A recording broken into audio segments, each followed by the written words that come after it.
sira in kɔlɔlɔ minnu b'a la vraiment mɔgɔ mɔgɔ taara sira in fɛ i b'a dɔn mɔgɔ mɔgɔ sigintɔ ka bɔ sira in fɛ i b'a dɔn n'a tun fɔra ko Kayi Bamako a tɛ tɛmɛ heure 11 kan mais sisan Kayi Bamako i bɛ heure 16 kɛ i bɛ heure 17 kɛ n'i bɔra sani ka se Bamako i somɔgɔw bɛ to jɔrɔ ni hamiw de la a kɔlɔlɔ dɔw ye jumɛn ye accident a kɔlɔlɔ dɔw yɛrɛ ye jumɛn ye barakage n'i y'a ye mobili bɛ barake parce que mun na bolicogo de t'a la ni sira man ɲi diyagoya de don olu fana bɛ don yɔrɔ sɔrɔ bon ne kɔni précisément n bɛ kuma musolakaw de ta kan vraiment tellement que sirako in ye ne yɛrɛ ni tɔɔrɔ kɔnɔ muso tintɔ bɛ bɔ Yelemani sanu ka Kayi lasɔrɔ an bɔra mɔgɔ 2 bɛɛ ka k'a kalama u bɔnɛna o nin na a fɔra an ye Kayi donc o yɛrɛ de ye an tɔɔrɔ an sera association des femmes ma komi bi a caman voyagelen don ka taa yɔrɔ n'o tɛ an ser'u ma u tun bɛ fɛ ka na wele in jaabi ka fɛn fɔ an ye sirako in kan olu yɛrɛ mɔgɔw degunnen bɛ se u ma cogo min na tintɔw bɛ se u ma ni lahalaya min i b'a sɔrɔ hali a ka d'u ye k'u sauver u tɛ se k'u sauver parce que a b'a sɔrɔ sira ye degun lase u ma i n'a fɔ Kayi Kɛɲɛba fana sira an balimamuso matɔrɔni dɔ fana bɔra Kayi Kɛɲɛba ka na k'a bɛna Kɛɲɛba dugu de kɔnɔna na ka na muso dɔ lajigin ala y'a kɛ ale kɔni ye olu sauver mais ale segintɔ ka taa ka poste la ale fana cunna min dɔ kɔnɔna na ka nin to a la donc mouvement in kɛ kun ye mun ye vraiment an bɛ Kayi bɛɛ de wele jeunesse kunda mɔgɔkɔrɔba kunda an bɛ fɛ Kayikaw ka bɔ u ka fara an kan an ka sirako in kɛlɛ an k'a kɛ pour que au moins Kayi siraw ninnu bɛ se ka dilan ni sira ninnu ma dilan foyi ma ɲi. Don min na an ye lettre ci directeur de route ma o don kelen bɛɛ lettre cira gouverneur ma k'a yira k'a fɔ k'an bɛ fɛ ka rencontrer tɔn dɔ sigira minnu bɛ fɛ ka Kayi sirako kɛlɛ kɛ a ko ko o dugusɛjɛ a ye rendez-vous d'an ma jeudi an taara fɛ yen an n'a sigira an kumana bon a ye kuma minnu fɔ anw ye bamananw ka kuma c'est verbalement pas de écrit t'a la foyi t'a la an fila a bɛ komi ni mɔgɔ 2 sigira ka kuma fɔ bon sira bɛɛ ye nafa bɛ sira bɛɛ la mais sira kelen mun nafa bɛ Kayi kan kosɛbɛ o ye Kayi Sandare Jema bon o kɔni o sira a ma financer fɔlɔ a ma financer parce que n'a fɔra k'a bɛ financer bamananw ka kuma aw bɛ hakɛ to dɔgɔyaman tɛ foyi tɛ fɛn mun bɛ na ni fili ye parce que an bɛ fɛn fɔ tubabukan na bɛɛ lajɛlen b'a mɛn a bɛ taa a bɛ pan an tulo kunna a tɛ fɔ an ka bamanankan na an k'a faamu parce que n'a fɔra bamanankan na mɔgɔkɔrɔbaw ani minnu ma taa ekɔli la ni kunfin sifinnakan kunfin minnu bɛ minnu ma taa ekɔli la u bɛɛ b'a faamu bon o de la u b'a fɔ tubabukan na pour que a kana se ka faamu parce que munna ni sira in a tɛ se ka di ne filɛ sigilen ko ne ye opérateur économique ye ka ɲɛ dɔrɔn ko cɛ ka ɲi ka sira in ta ka marché ta k'a di yan o tɛ se ka kɛ a tɛ se ka kɛ ten appel d'offre de bɛ k'a la ni appel d'offre kɛra la a bɛ voter conseil des ministres de la ou bien CNT b'a voter parce que million kelen tɛ miliyari kelen tɛ miliyari 2 tɛ bon n'o o don o bɛ se ka dilan ten mais n'o tɛ n'a tɛmɛna olu kan diyagoya sariya sun de b'a la i bɛ taa n'o sira de ye pour que a ka se ka kɛ bon pour que ka aw la faamu nin sira in a ma financer fɔlɔ. Mouvement in sigira objectif 2 t'a la objectif kelen de b'a la n'o ye Kayi région sirako ye a dogolen tɛ mɔgɔ si la bi n'i y'a jateminɛ Kayi avec toutes ces mines d'or ka Kayi masi lajɛ k'u ma suru d'an bɛɛ lajɛlen ma en tant que jeune de Kayi il faut que mɔgɔw ka ko kelen faamu mɔgɔ si tɛ bɔ yɔrɔ la k'i bɛna Kayi dilan autorité fɛn fɛn na a bɛɛ bɛ wagati dɔ de kɛ ka taga objectif mun b'u la u bɛna mission min na u b'o de accomplir u bɛ taa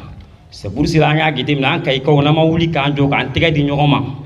k'an ka dugu image falen a laban a bɛ k'anw de la parce que olu mɛnna cogo o cogo u bɛ taa u b'anw de to yan donc o de y'a to an groupement bɛɛ farala ɲɔgɔn kan jeune bɛɛ jeune ma ye quartier dɛ mouvement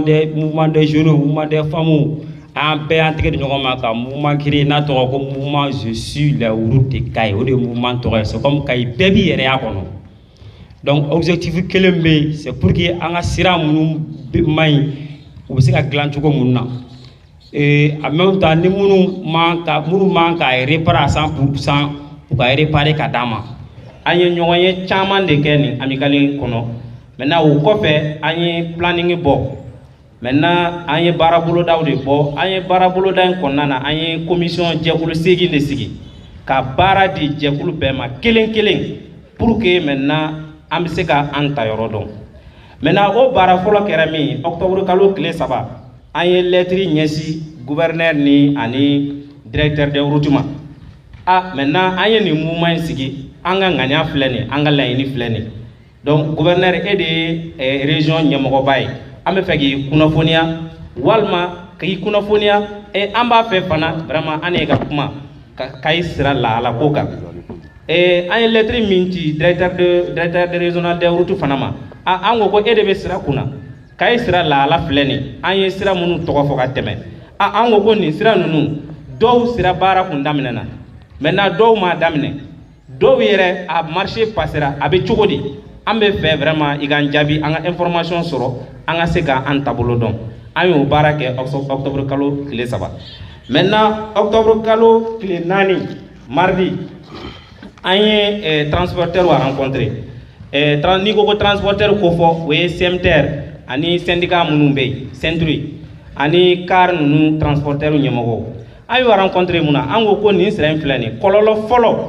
a bɛ olu de kan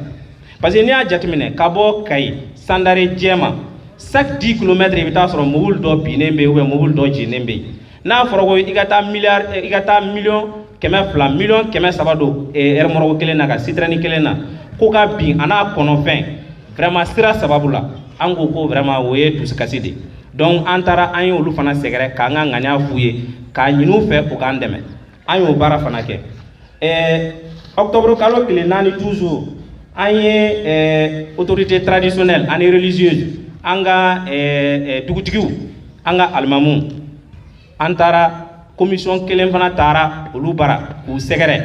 Kayi dugutigi bɛɛ Kayi alimami minnu kolo ka girin kosɛbɛ an taara u bɛɛ bara an m'a mɔbɔ maa la ka mouvement in ŋaniya f'u ye ka tila ka u k'a fɔ an ye u ka duwawu k'an ye u k'an dɛmɛ an y'o baara fana kɛ maintenant n'o tɛmɛna octobre kalo tile 5 an taara notable bara notable ye jɔn ye Kayi makɔrɔbaw n se ka u bɛɛ tɔgɔ fɔ mais bɛɛ bɛ Kayi makɔrɔbaw dɔn hakilina ɲuman b'u la ani o bɛ se ka an dɛmɛ autorités fan fɛ o bɛ se ka an dɛmɛ an ka kɛlɛ in fana fan fɛ an taara ka taa bonya da u fana kan mouvement in ka laɲini na maintenant o tɛmɛnen kɔfɛ commission wɛrɛ fana taara an taara an balimaw les FERAF a bɛ fɔ a ma ko les personnes vivant avec handicap an sera olu fana ma parce que n'i ye Mali jateminɛ bi Mali 100 sara o 100 sara mɔgɔ 15 bɛ olu de donc couche min de don an man kan ka olu négliger jamana kɔnɔ voilà mɔgɔ lujuratɔ bamanankan na donc an taara olu fana ka ɲɛmɔgɔba ma Mama Bacili k'ale fana ka dɛmɛ ɲini k'a ka duwawu ɲini ka mouvement in kunkilenna f'a ye an bɔra o fɛ yen an taara musojɛkulu fɛn o fɛn minnu bɛ Kayi kɔnɔ Kayi ni Kayiba Borobo yɛrɛ de tun ye o commission ɲɛmɔgɔ ye an taara k'an ka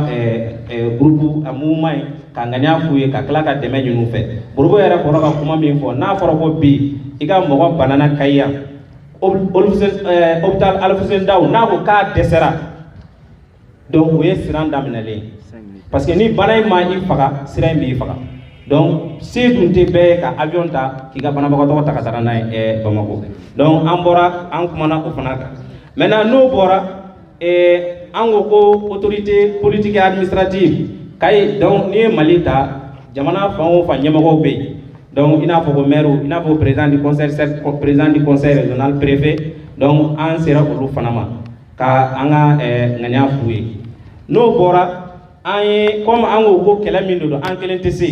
parce que n'i ko ko Kayi Sandare Jɛma ni ko Kayi Yelimani, ni ko Sajola Kenyeba, ni ko Kayi Bafulabe Kita, Bagoroto Tugoto, ani Walia, an ci bila olu fana ma ka fu ye ni ŋaniya b'an kɔnɔ an b'a fɛ an k'an bolo di ɲɔgɔn ma aw fana ka niveau la aw fana ka nin mouvement ɲɔgɔnna sigi pour que an ka baaraw coordonner ɲɔgɔn fɛ n'an bɛ fɛn o fɛn min kɛ an k'a kɛ ɲɔgɔn fɛ n'a kɛra bɔlifɛn fana ye an ka bɔ ɲɔgɔn fɛ pour que an ka don da kelen fɛ an ka bɔ da kelen fɛ donc pour que maintenant an ka laɲini bɛ se ka sabati donc an y'o baara fana kɛ Togotokaw yɛrɛ ka association président a bɛ kɛnɛ kan t'a dɔn n'a ma wuli ale yɛrɛ bɛ a kɛnɛ kan. Maintenant an ka baara laban kun ye min o de ye nin conférence de presse ye o sira kɔlɔlɔ bɛ cogo min na bɛna dɔ k'o kan n'i y'a ta Wayigilu ka se Kabate ka se Jɔnbugu Segala Tiringa Marena Jala ka Lambatara o bɛɛ b'o kɔnɔ ka na Magana la i bɛna Sandere ka se Lagamane ani ka se Jagunte Kamara finition ye jɛma ye o lakala bɛ cogo min na an bɛɛ b'a kalama a bɛɛ kɛra dingaw ye dingabaw a dingaw je pense que fɛn fɛn bɛ yan bɛɛ dɔ turu tɛ a la donc o yɔrɔ faamuyalen don n'an ye an ka cercle yɛlɛmani fana lajɛ yɛlɛmani depuis k'a daminɛ Buguntinti ka se Madina Kontela Jajumbera ka se Jɔngaga fo yɛlɛmani yɛrɛ dugu kɔnɔ pont yɛrɛ yɛlɛmani pont yɛrɛ tɛ yen bilen mɔgɔw bɛ tɛgɛ kulun de la donc a sira tiɲɛnen bɛ min na cogo min na an bɛɛ b'o fana kalama n'an bɔra yen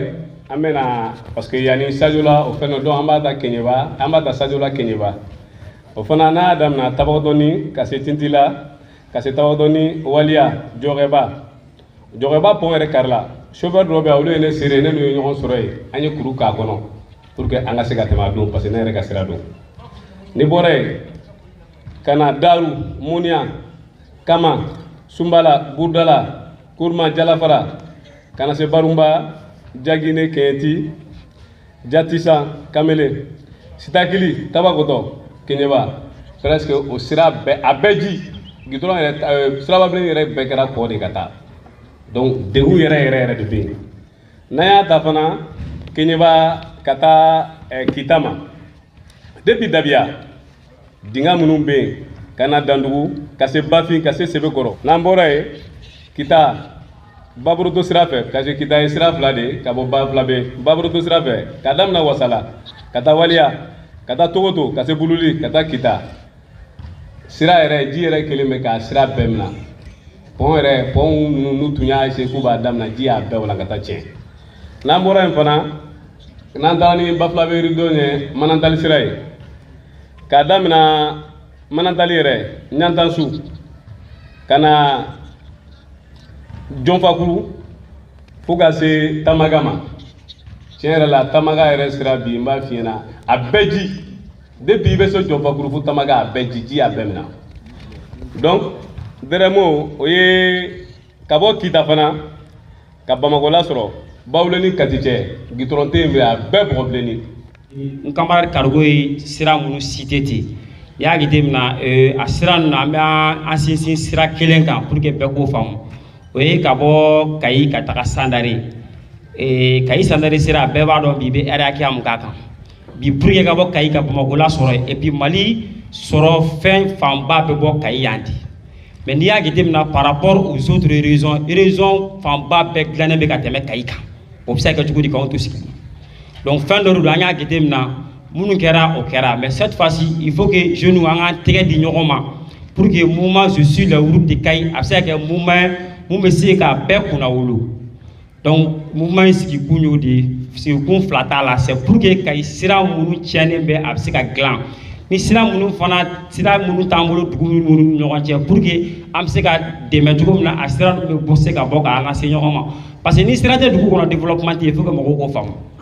ni sira tɛ yen développement tɛ yen donc an b'an sinsin o yɔrɔ kan donc an b'a ɲini jeune bɛɛ lajɛlen fɛ bɛɛ lajɛlen ka mouvement ye rejoindre objectif kelen de ye Kayi sira ko je suis la route de Kayi. Directeur régional développement a y'an jaabi k'a fɔ ko tiɲɛ yɛrɛ la k'u b'a dɔn k'a fɔ ko gɛlɛya bɛ yen mais f'u ka baara kɔnɔna la k'u y'a ye k'a fɔ yɔrɔw do kan ka réhabiliter k'u b'o baara la déjà an filɛ ka LN ninnu tɔgɔ fɔ ye a y'a da don o kuma la bon mais k'a fɔ ko wagati dɔw sera n'i y'a ye ko baara in fana ye retard ta doni ko gɛlɛya min bɛ an ka jamana kɔnɔ ko fana y'a to gɛlɛya in vraiment o de y'a to baara in ma se ka wuli joona ani gɛlɛya min bɛ diɲɛ yɛrɛ ɲɛfɛ o de don quoi donc a ye jaabi mun ci anw ma o jaabi de ye nin ye. minnu nana filmeli ni photota ani media olu de bɛ se ka kɛ an da ye ani an sen n'an bolo ye pour que ka se ka an ka baara in lawaleya n'o tɛmɛna ka bɔ yen une mission de prise de contact à l'intérieur de la région Sandare, Djuma, Yelimane, Bafulabe et Kenyeba. Donc, on peut la mission de Bouli Gata, on a Djekulu, au lieu de Bouli Gata, ni Yorora Bella, pour que on a se ka implanter Yoron Bella. Notre menagaboy, organisation des manifestations dans tous les cercles. Les cercles cités, il y a Kai, Yelimane, Djema, Sandare, Bafulabe et Kenyeba. Donc, on a une mission de Bouli, que nous bema ou Sigirora. Kai Dronte, Kai Dougona Dronte, on peut Bouli, que nous Yoron nous berma. Nos borins, il y a autre action. Au Djumé, un comité de suivi par rapport à la lettre du directeur régional des routes de Kai. Donc, à lettre anjabi lettre muna. Ka lettre mina ka anjabi dro ka mina ka blanc hôtel. Il faudra que en lettre en bas suivre le comité d'oribé blanc en place nous les lettres suivent pas à pas. Ay munu fa ka lettre kono ni tien do ou ben ni tien de. An be soro o lawalia. Ne to El Bashir Cham. Nye kay game dum na ko bin sigoro benno Katima. Nye kuna fondila Malakula. Mais chifin jaglu chama fene konna la ina fo collectif sirako de Kati ni ambeo keleke ano kay fo Kati. Donc sirako manga be wulle fena be ka wuli contexte do konna la fo mo ka famalike. Parce que transition konna la ma wulle no joro nyini na nyini na. Donc de telle sorte que ni wulla ki bi ka haka nyini ibe ka mi keleke uto nyini ko nyalone u ba fo ko ni transition juguye ni be ka wuli transition contre la. Ame mi fa ye kele mi na dame to fleni a kele tisa ke transition contre la tuwa shila parce que mamunu silen fle nyefe mamunu silen fle président na ni olu sembo transition na la to bi den donc a kuma be mamunu da ka fo ko ni wila ka hakanyini na ki be transition contre la nous on a l'habitude de le dire la meilleure façon de soutenir la transition c'est de veiller à ce que les erreurs du passé ne se répètent pas en cas de jamana en jusqu'à présent mo de falla mais système tabolo be en ça c'est une réalité. Tant que le système tableau ma yelema revendication tableau fena tsaka yelema to ashila parce que mawbe ga warbo je dongo do ka do péage la samedi ko tala dimanche ko tala chauffeur ko tala client fait ko tala warbe sera dongo do péage la contrainte ka kemo ko che sera to be ga tchenga ta fait du jour au jour e malaw wari mbe ga postara péage la warbe ga ka ngasra o chende wa mo taman datu na do tro so ko kumala kai hôpital a dogolente machine ka foko hôpital milante barate no ni banala ki frage so ko se ka ta hôpital la tola ni bana yu kamana gan ibe takata ni ye Bamako wala se ka ta kɛnɛya sɔrɔ i kan ka ta jona jona kɔnɔna mais o jona jona tɛ se ka sɔrɔ ni sira cɛnni sanfɛla la pompiers bɛ an fɛ no hali ni sirabakan kasara kɛra olu kan ka se ka banabagatɔ la sɔrɔ teriya kɔnɔna la o tɛ se ka la sɔrɔ ka sira in to ni état in na i b'a ye k'a fɔ ko hali feerefɛnw caman bɛ bɔ Sénégal ka don sira in fɛ maaw b'u plaignre ko balo da gɛlɛyara balo da n'a gɛlɛya kɛ parce que ni sira cɛnnen don mobili bolilaw transporteurs ye inséré olu bɛ dɔ fara u ka prix kan parce que sira état man ɲi ka fara tajiw ni fɛn caman kan donc k'a fɔ mɔgɔ ɲɛna dɔrɔn kɛlɛ min wulitɔ filɛ nin ye minnu ma se ka yana sɔrɔ bɛɛ ka kɛ ciden ye k'a lase i kɛrɛfɛ mɔgɔ ma k'a fɔ ko mɔgɔ si kana to kɔ nin ko la